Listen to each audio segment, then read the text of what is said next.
መጽሐፍ ቅዱስ ቅናትን በተመለከተ በፍጹም አትቅና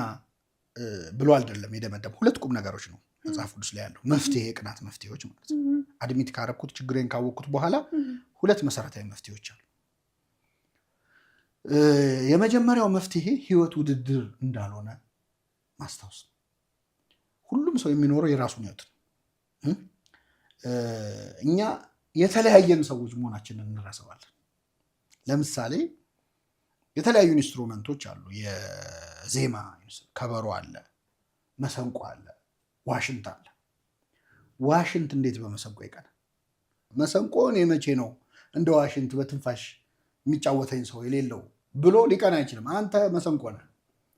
ዋሽንትም እንደዚህ ማለት ዛዘሩ ይራውድ ከበሮ እንደ ከበሮ ለመቼ ነው የምመታው አይልም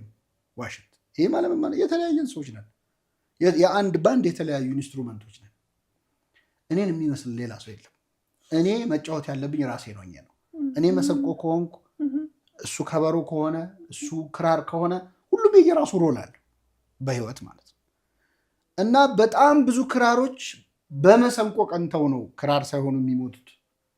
ይሄ ማለት ምን ማለት ነው የራሱን ኳሊቲ አፕሪሺየት ማድረግ ያቆማል ሰው የሆነን ሰው እያየ እድሜውን ይፈጃል ቃየልና አቤል የተገዳደሉ ሰዎች ናቸው እግዚአብሔር ያሳይሽ 4 ሰው ነው ያለው ምድር ላይ 6 ሰው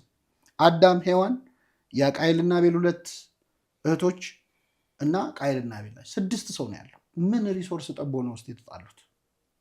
ምንም እኔ የቃየልና አቤል ታሪክ ሳስብ አንድ ኢንተርቪው አይቼ በጣም የገረመኝ ደብረ ታቦር ላይ 2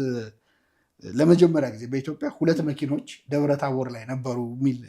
አንድ ሰውዬ ኢንተርቪው ሲሰጡ ሰማሁ እና እነዛ 2 መኪኖች ተጋጩ 2 ብቻ ናቸው በከተማው ያለው መኪና 2 ነው ተጋጩ ማለት ይሄ አይሮኒክ በጣም ፈረሶቹ 2 ናቸው ሜዳው ሰፊ ነው አሳልፈኝ ይባባል